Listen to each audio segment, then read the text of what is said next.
Hey, what's up, Well, making another video finally. Might postpone this one. I'm also having an unboxing very soon.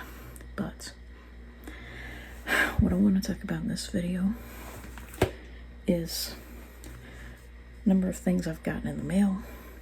3 more children's books. One of them's Frozen. One of them's Alice in Wonderland. And another one is a Little Mermaid book in very bad condition. Like, I used to have one, and I did not mark out Ariel and Flounder and the characters on every page. My mom would beat my butt if I'd have done that. But, so they're little golden books sold at a discount. Wish I'd have paid a little bit more and got a brand new one. And so, I have 6 little golden books, or no, I think 7, because I have a Wednesday Addams book to put with my Wednesday Addams doll. So, what do I want to talk about in this video?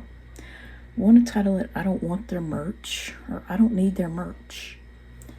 And I always knew there was a term, you know, for what I'm talking about, stupid t-shirts with cartoons on them.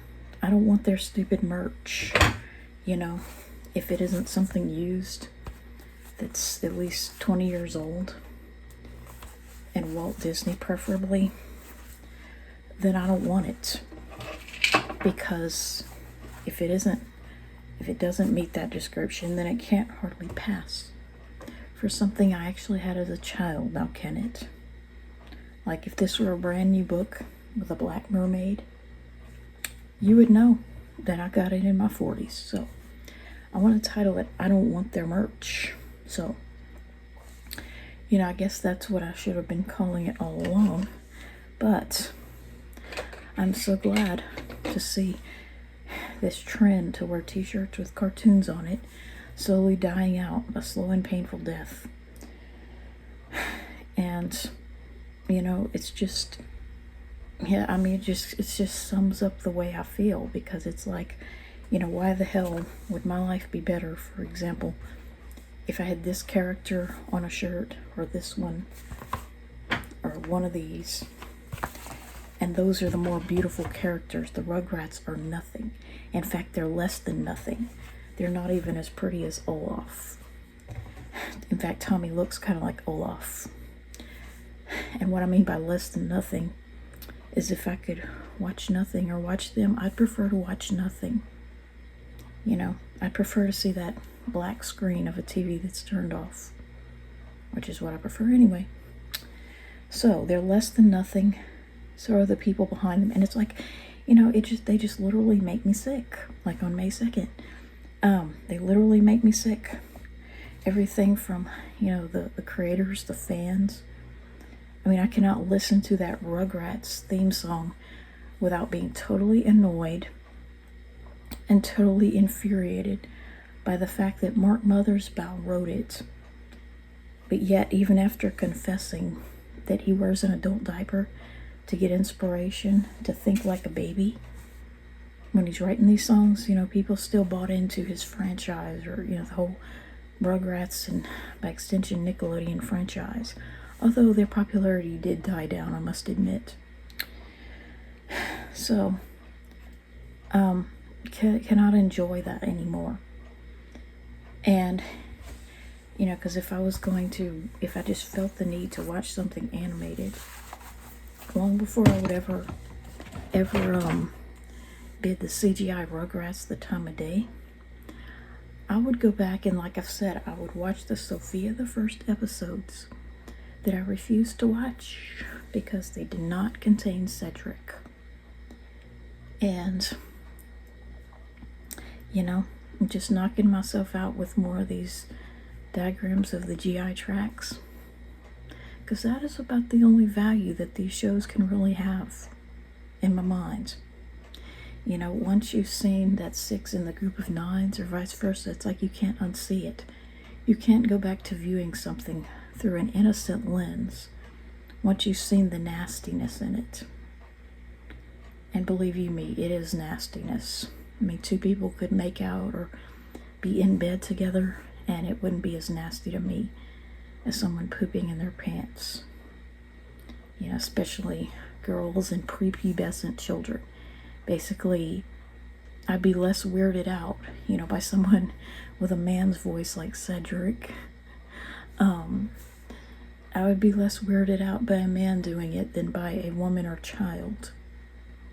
And that's because people with soprano voices, you know, like mine, whether male or female, can just be the target of men's sexual interest, you know, to call a spade a spade. So yeah, I mean, the only value that the show can really have for me is what I've discussed, you know, making diagrams of the characters, basically dissecting them. And another thing that people don't realize about Angelica, I think I've stated this, but I'll restate it if I haven't.